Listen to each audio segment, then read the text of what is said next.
ಮುರುಗೇಶ್ ನಿರಾಣಿ ಅವರಿದ್ದಾರೆ. ಮೋದಿ ಅವರನ್ನ ಬಿಟ್ರೆ ಇಲ್ಲಿನ 25 ಬಿಜೆಪಿಯ ಸಂಸದರು ನಮ್ಮ ರಾಜ್ಯಕ್ಕೆ ಇಲ್ಲಿವರೆಗೆ ಏನ್ ಮಾಡಿದ್ದಾರೆ ಅನ್ನುವಂಥದ್ದು ಪ್ರಶ್ನೆ ಎದ್ದಿದೆ. ಒಬ್ರು ಕ್ಯಾಪ್ಟನ್ಗೆ ಹೆಸರು ಬರುವಂತದ್ದು.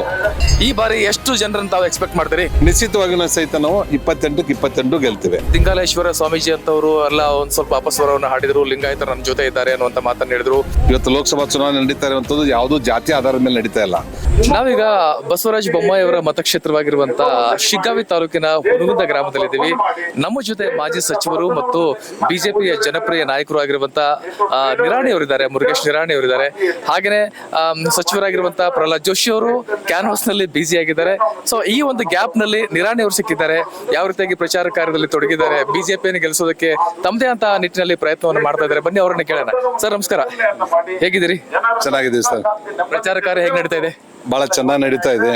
ನಾವು ಇವತ್ತು ಲೋಕಸಭಾ ಸದಸ್ಯರು, ಕೇಂದ್ರ ಸಚಿವರಾಗಿರುವಂತಹ ಪ್ರಹ್ಲಾದ್ ಜೋಶಿ ಅವರ ಕ್ಷೇತ್ರದಲ್ಲಿ ನಾವು ಬೆಳಗ್ಗೆಯಿಂದ ಚುನಾವಣಾ ಪ್ರಚಾರ ಮಾಡ್ತಾ ಇದ್ದೀವಿ.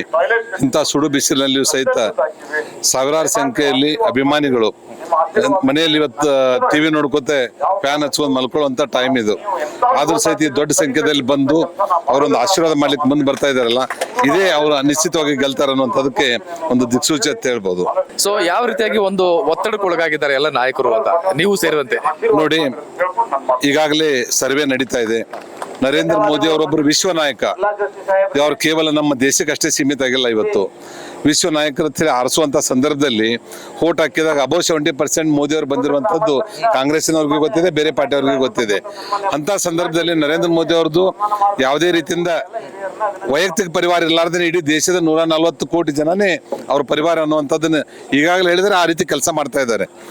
ಅವರು ಕಳೆದ 14 ವರ್ಷ ಮುಖ್ಯಮಂತ್ರಿಗಳಾಗಿ, 10 ವರ್ಷ ಪ್ರಧಾನಮಂತ್ರಿಯಾಗಿ, 24 ವರ್ಷದಲ್ಲಿ ಒಂದೇ ಒಂದು ರಜೆ ತಗೊಳ್ಳಾರ್ದೇನೆ ಅವ್ರು ಕೆಲಸ ಮಾಡ್ತಾ ಇದ್ದಾರೆ. ಒಂದು ದಿವಸನು ರಜಾ ತಗೊಂಡಿಲ್ಲ. ಮತ್ತು ಈ ನವರಾತ್ರಿ ಅಂತ ಸಂದರ್ಭದಲ್ಲಿ ಒಂದೊಂದು ವಾರತನ ಜ್ಯೂಸ್ ಮೇಲೆ ಇದ್ಕೊಂಡು ಅವೇನು ಪೂಜೆ ಪುನಸ್ಕಾರದಲ್ಲಿ ಇರಬೇಕು ಅಷ್ಟೇ ದೇವ್ರ ಮೇಲೆ ಭಕ್ತಿದಿಂದನೂ ಸಹಿತ ಅವ್ರು ಕೆಲಸ ಮಾಡಿರುವಂತ ಹಿನ್ನೆಲೆಯಲ್ಲಿ ಈ ರಾಮ ಮಂದಿರ ಕಟ್ಟಿಸುವಂತದ್ರಲ್ಲಿ ಆಗಿರ್ಬೋದು, ಬೇರೆ ಬೇರೆ ಸಂದರ್ಭದಲ್ಲಿ ಇರುವಂತದ್ದಾಗಿರ್ಬೋದು, ಇವತ್ತು ನಮ್ಮ ದೇಶ ಜಗತ್ತಿನಲ್ಲಿ 5ನೇ ಸ್ಥಾನಕ್ಕೆ ಬಂದಿದೆ ಅಂದ್ರೆ ಅವರು ದೇವ್ರ ಮೇಲೆ ಇಟ್ಟಿರುವಂತ ಒಂದು ಪೂಜ್ಯ ಭಕ್ತಿನೂ ಸಹಿತ ಕಾರಣ ಅಂತ ಹೇಳಿ ಹೇಳ್ಬೋದು. ಆಯ್ತು, ಈಗ ಮೋದಿ ಅವರ ಅಲೆ ಈ ವರ್ಷನೂ ಕೂಡ ವರ್ಕೌಟ್ ಆಗುತ್ತೆ, ನಾವು ಗೆಲ್ತೀವಿ ಅನ್ನುವಂತ ಮಾತನ್ನ ತಾವು ಹೇಳ್ತಾ ಇದ್ದೀರಿ. ಓಕೆನಾ? ಈಗ ಮೋದಿ ಅವರನ್ನ ಬಿಟ್ರೆ ಇಲ್ಲಿನ 25 ಬಿಜೆಪಿಯ ಸಂಸದರು ನಮ್ಮ ರಾಜ್ಯಕ್ಕೆ ಇಲ್ಲಿವರೆಗೆ ಏನ್ ಮಾಡಿದ್ದಾರೆ ಅನ್ನುವಂಥದ್ದು ಪ್ರಶ್ನೆ ಎದ್ದಿದೆ. ಅದಕ್ಕೇನ್ ಹೇಳ್ತಿರ್ತಾವ? ನೋಡಿ, ಒಬ್ರು ಕ್ಯಾಪ್ಟನ್ಗೆ ಹೆಸರು ಬರುವಂತದ್ದು. ಇವತ್ತು ಅವ್ರು ಏನ್ ಮಾಡಿರ್ತಾರೆ, ಇಲ್ಲಿ ಜಲ್ ಜೀವನ್ ಮಿಷನ್ ದಲ್ಲಿ ಮನೆ ಮನೆಗೆ ನೀರು ಬಂದಿದೆ. ಈ ಊರಿನ ನೀರು ತಗೊಂಡ್ಬರ್ಬೇಕಾದ್ರೆ MP ಅವರ ಶಿಫಾರಸಿಂದನೇ ಬರ್ತದೆ. ಅಲ್ಲಿ ಪ್ಲಾನ್ ಮಾಡಿಸುವಂತದ್ದಾಗಿರ್ಬೋದು, ಆಮೇಲೆ ಬಡವರಿಗೆ ಗ್ಯಾಸ್ ಬರ್ತಾ ಇದೆಯಲ್ಲ, ಆ ಫಲಾನುಭವಿಗಳ ಲಿಸ್ಟ್ ತಯಾರು ಮಾಡಿಕೊಡುವಂಥದ್ದು ಇರ್ಬೋದು. ಆಮೇಲೆ ಯಾವ ಊರಿಗೆ ವಿದ್ಯುತ್ ಇಲ್ಲ, ಯಾವ ಊರಿಗೆ ರಸ್ತೆಗಳ ಸಂಪರ್ಕ ಇಲ್ಲ, ಅವೆಲ್ಲವುಗಳನ್ನು ಪಟ್ಟಿ ಮಾಡಿ ಲೋಕಸಭಾ ಸದಸ್ಯರನ್ನೇ ಕೇಂದ್ರ ಕೊಟ್ಟಾಗ ಅದು ಮಂಜೂರಿ ಆಗ್ತದೆ. ಈಗ ಕಳೆದ ಬಾರಿ ಚುನಾವಣೆಯಲ್ಲಿ ಇಲ್ಲಿನ ರಾಜ್ಯದ ಜನ 28 ಲೋಕಸಭಾ ಕ್ಷೇತ್ರಗಳಲ್ಲಿ 25 ಜನರನ್ನ ಆರಿಸಿ ಕಳಿಸಿದ್ದಾರೆ. ಈ ಬಾರಿ ಎಷ್ಟು ಜನರನ್ನ ತಾವು ಎಕ್ಸ್ಪೆಕ್ಟ್ ಮಾಡ್ತೀರಿ? ನೋಡಿ, ಹೋಸಲದಲ್ಲಿ ಒಂದು ಕಾಂಗ್ರೆಸ್, ಒಂದು ಜನತಾದಳ ಇತ್ತು. ನಮ್ದು 25+1 26 ಸೀಟ್ ನಾವು ಗೆದ್ದಿದ್ದೀವಿ. ಇವತ್ತು ಜನತಾದಳದವರು ಸಹಿತ ನಮ್ಮಲ್ಲಿ ಸೇರಿರೋದ್ರಿಂದ ಅಧಿಕೃತವಾಗಿ ನಾವು 27 ಜನ ಇದ್ದೀವಿ. ಕಾಂಗ್ರೆಸ್ ಅಲ್ಲಿ ಒಬ್ಬರೇ ಇದ್ದಾರೆ. ನಮ್ಮ ಶಕ್ತಿ JDS ಬರೋದ್ರಿಂದ ಆ ಪರ್ಸೆಂಟೇಜ್ ಓಟು ಸಹಿತ ನಮ್ಗೆ ಆ್ಯಡ್ ಆಗಿರೋದ್ರಿಂದ ನಿಶ್ಚಿತವಾಗಿ ಸಹಿತ ನಾವು 28ಕ್ಕೆ 22 ಗೆಲ್ತೇವೆ. ಸರಿ, ಮತದಾರರಿಗೆ ಈಗ ನೀವು ಇಷ್ಟು ತನಕ ನೀವು ಪ್ರಚಾರ ಕಾರ್ಯದಲ್ಲಿ ಭಾಗವಹಿಸಿದ್ದೀರಿ, ಯಾವ ತರ ರೆಸ್ಪಾನ್ಸ್ ಸಿಕ್ತು? ನಿಮ್ಗೆ ಏನ್ ಅನ್ಸುತ್ತೆ? ನೋಡು, ಒಂದೇ ಹೇಳುವಂಥದ್ದು, ಸ್ವತಂತ್ರ ಸಿಕ್ಕು ಇವತ್ತು 75 ವರ್ಷ ಆಗಿದೆ. ನಾವು ಸ್ವತಂತ್ರ ಸಿಕ್ಕು ಇನ್ನು 100 ವರ್ಷಕ್ಕೆ ಭಾಳ ಹತ್ತಿರ ಬರ್ತಾ ಇದ್ದೀವಿ. ಇನ್ನು ಬರುವಂಥ 25 ವರ್ಷದೊಳಗೆ ನಮ್ಮ ಇಡೀ ದೇಶದ ನೀಲ ನಕ್ಷೆಯನ್ನು ಅವ್ರು ತಯಾರು ಮಾಡಿ ಇಟ್ಕೊಂಡಿದ್ದಾರೆ. ನಮ್ಮ ಇಲ್ಲಿ ನರಗುಂದ ಕ್ಷೇತ್ರ ಇರ್ಬೋದು, ಹುನಗುಂದ ಕ್ಷೇತ್ರ ಇರ್ಬೋದು, ಆಮೇಲೆ ಧಾರವಾಡ ಜಿಲ್ಲಾ ಇರ್ಬೋದು, ರಾಜ್ಯ ಇರ್ಬೋದು, ದೇಶ ಇರ್ಬೋದು, ಇಡೀ ಜಗತ್ತಿನ ನಕ್ಷೆಯಲ್ಲಿ ನಾವು ಯಾವ ಸ್ಥಾನದಲ್ಲಿ ಇರಬೇಕು ಅನ್ನುವಂಥದ್ದು ಈಗಾಗಲೇ ನಮ್ಮ ಬ್ಲೂ ಪ್ರಿಂಟ್ ರೆಡಿ ಆಗಿದೆ. ಇಲ್ಲಿ ಆ ಬ್ಲೂ ಪ್ರಿಂಟ್ ರೆಡಿ ಆದದ್ರಲ್ಲಿ ಇಡೀ ಜಗತ್ತಿನಲ್ಲಿ ಭಾರತ ಮಾತೆ ಮೊದಲನೇ ಸ್ಥಾನದಲ್ಲಿ ಇರ್ತಾಳೆ. ಧಾರವಾಡ ಲೋಕಸಭಾ ಕ್ಷೇತ್ರದಲ್ಲಿ 4 ಕಾಂಗ್ರೆಸ್ ಮತ್ತು 4 ಬಿಜೆಪಿ ಸಮಬಲದ ಒಂದು ಹೋರಾಟವನ್ನು ಕಳೆದ ವಿಧಾನಸಭೆ ಚುನಾವಣೆಯ ಫಲಿತಾಂಶದಲ್ಲಿ ನಾವು ನೋಡಿದ್ದೀವಿ. ಸೊ ಲೋಕಸಭೆ ಚುನಾವಣೆ ಅಂತ ಬಂದಾಗ ಎಲ್ಲೋ ಒಂದ್ ಕಡೆ ಲಿಂಗಾಯತರ ಮತಗಳು ಬಹಳ ನಿರ್ಣಾಯಕವಾಗಿದ್ದಾವೆ ಅನ್ನುವಂಥ ಮಾತನ್ನ ನಾವು ಕೇಳ್ತಾ ಇದ್ದೀವಿ. ಇತ್ತೀಚೆಗೆ ಲಿಂಗಾಲೇಶ್ವರ ಸ್ವಾಮೀಜಿ ಅಂತವರು ಎಲ್ಲ ಒಂದ್ ಸ್ವಲ್ಪ ಅಪಸ್ವರವನ್ನು ಹಾಡಿದ್ರು, ಲಿಂಗಾಯತರು ನನ್ನ ಜೊತೆ ಇದ್ದಾರೆ ಅನ್ನುವಂಥ ಮಾತನ್ನ ಹೇಳಿದ್ರು. ಅವರು ಪಕ್ಷೇತರ ಅಭ್ಯರ್ಥಿಯಾಗಿ ನಿಲ್ತೀನಿ ಅಂತ ಹೇಳಿ ಮತ್ತೆ ವಾಪಸ್ ತಗೊಂಡ್ರು. ಇದೆಲ್ಲವನ್ನ ನೋಡಿದಾಗ ಎಲ್ಲೋ ಒಂಚೂರು ಡಿಸ್ಟರ್ಬೆನ್ಸ್ ಆಗಿದೆ ಹಾಗೆ ಲಿಂಗಾಯತರಿಗೆ. ನೋಡಿ, ಈ ದೇಶದ ಚುನಾವಣೆ ಇವತ್ತು ಲೋಕಸಭಾ ಚುನಾವಣೆ ನಡೀತಾ ಇರುವಂಥದ್ದು ಯಾವುದೂ ಜಾತಿ ಆಧಾರದ ಮೇಲೆ ನಡೀತಾ ಇಲ್ಲ. ನರೇಂದ್ರ ಮೋದಿ ಅವ್ರಿಗೆ ಒಂದೇ ಒಂದು ಜಾತಿ, ಭಾರತ ಮಾತೆಯ ಜಾತಿ ಒಂದೇನೆ. ಅವ್ರಿಗೆ ವೈಯಕ್ತಿಕವಾಗಿ ನಾವು ಲಿಂಗಾಯತರು, ನಾವು ಕುರುಬರು, ಬ್ರಾಹ್ಮಣರು ಅನ್ನೋಂಥದ್ದಿಲ್ಲ. ಇವತ್ತು ಎಲ್ಲ ಲಿಂಗಾಯತ ಸಮಾಜದವರು ಗಟ್ಟಿಯಾಗಿ ಯಡಿಯೂರಪ್ಪನವ್ರ ಜೊತೆ ಮತ್ತು ಭಾರತೀಯ ಜನತಾ ಪಾರ್ಟಿ ಜೊತೆನೇ ಗುರುತಿಸ್ಕೊಂಡಿದ್ದಾರೆ. ನಾನೊಬ್ಬ ಲಿಂಗಾಯತ. ನಾನು ಲಿಂಗಾಯತರು ಇರೋದ್ರಿಂದ ನಾನು 74,000 ಮಂದಿ ಜನರಿಗೆ ಉದ್ಯೋಗ ಕೊಟ್ಟಿದ್ದೇನೆ. ಆ ಜನರಿಗೆ ಉದ್ಯೋಗ ಕೊಡಲಿಕ್ಕೆ ನನ್ನ ಕೈಗಾರಿಕೆಗಳನ್ನು ಎಲ್ಲಾದರೂ ಸಮಸ್ಯೆಗಳು ಬಂದಾಗ ಅದನ್ನು ಕ್ಲಿಯರ್ ಮಾಡಿಕೊಟ್ಟಿರುವಂಥವ್ರು ಪ್ರಹ್ಲಾದ್ ಜೋಶಿ, ನಮ್ಮ ಅನಂತಕುಮಾರ್, ಹಿಂದಿನಿಂದ ಅನಂತಕುಮಾರ್ ಅವ್ರು ಮಾಡಿಕೊಡ್ತಾ ಇದ್ರು. ಇದರಲ್ಲಿ ಅವ್ರು ಬ್ರಾಹ್ಮಣ, ನಾ ಲಿಂಗಾಯತು. ಅವ್ರ ಲಿಂಗಾಯತರ ಬಗ್ಗೆ ಅವ್ರಿಗೆ ಬೇಜಾರಿತ್ತು ಅಂದರೆ, ಅಥವಾ ನಮಗೆ ಬ್ರಾಹ್ಮಣರ ಬಗ್ಗೆ ಬೇಜಾರಿತ್ತು ಅಂದರೆ ನಾ ಇಲ್ಲಿ ಕ್ಯಾನ್ವಾಸ್ಗೆ ಬರ್ತಿರ್ಲಿಲ್ಲ. ಅಲ್ಲ, ಇಲ್ಲಿ ಪ್ರಶ್ನೆ ಏನು ಅಂತಂದ್ರೆ ಒಂದ್ ನಿಮಿಷ, ನಾನು ಇದು ಜಾತಿ ಕಾಲಂದಲ್ಲಿ ಇರದೇ ಇರುವಂತ ಈ ಸಮಾಜವನ್ನ ಜಾತಿ ಕಾಲಂದಲ್ಲಿ ಸೇರಿಸಿ 2D ಮಾಡಿಕೊಟ್ಟಿವಿ. ಇದು ಕಾಂಗ್ರೆಸ್ ಅವ್ರ ಕೈಲಿ ಮಾಡ್ಲಿಕ್ಕೆ ಆಗ್ಲಿಲ್ಲ. ಇದನ್ನೇ ಏನ್ ಹೇಳಿದ್ರು ನಮ್ಮ ಲಕ್ಷ್ಮೀ ಹೆಬ್ಬಾಳ್ಕರ್ ಅವರು, ನಾವು 2D ಒಪ್ಪುವುದಿಲ್ಲ, ನಿಮ್ಮ ಸರ್ಕಾರ ಇದ್ದಾಗ ನೀವು ಮಾಡಿದ್ರಿ ಅಂದ್ರೆ ನಾನು ಬೆಳಗಾವ್ ಕುಂದತ್ತ ನಿಮ್ಗೆ ಸನ್ಮಾನ ಮಾಡ್ತೀನಿ, ಇಲ್ಲ ಅಂದ್ರೆ ನೀವು ನನ್ನ ಬಂಗಾರ ಬಳಿ ಹಾಕ್ರಿ, ನಾನು 3 ತಿಂಗಳಲ್ಲಿ ನಾ 2A ಮಾಡಿಕೊಡ್ತೀನಿ ಅಂದ್ರು. ಈ ಇಲೆಕ್ಷನ್ದಲ್ಲಿ ಆಕೆ ಮಂತ್ರಿ ಆಗಿ 11 ತಿಂಗಳಾಗಿದೆ. ಆಕೆ ನೆನಪೇ ಇಲ್ಲ, ಒಂದು ಧ್ವನಿನೂ ಇಲ್ಲ, ಒಂದು ಹೋರಾಟನೂ ಇಲ್ಲ. ಅದಕ್ಕೆ ನಾನೇನು ಹೇಳಿದೆ, ಅಮ್ಮ ನೀನು ಬರೀ ಬಂಗಾರ ಬಳಿ ಅಷ್ಟೇ ಅಲ್ಲ, 1 kg ಚಿನ್ನದ ಆಭರಣಗಳನ್ನು ಮಾಡಿಸಿ 16,000 ಮಂದಿ ಸಮಾಜದವ್ರು ಕೂಡಿಸಿ ಇದನ್ನು ಸನ್ಮಾನ ಮಾಡ್ತಂತ ಇದೆ.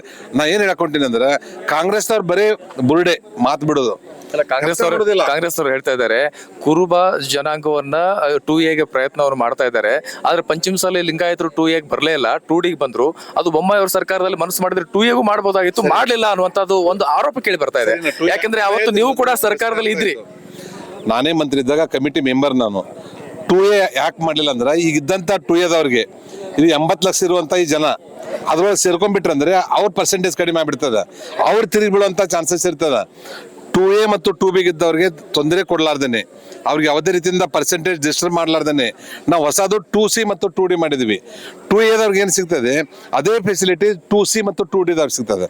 2C ಒಕ್ಕಲಿಗ ಸಮಾಜದವ್ರು ಮಾಡಿದ್ವಿ, 2D ವೀರಶೈವ ಸಮಾಜಕ್ಕೆ ಮಾಡಿದ್ವಿ.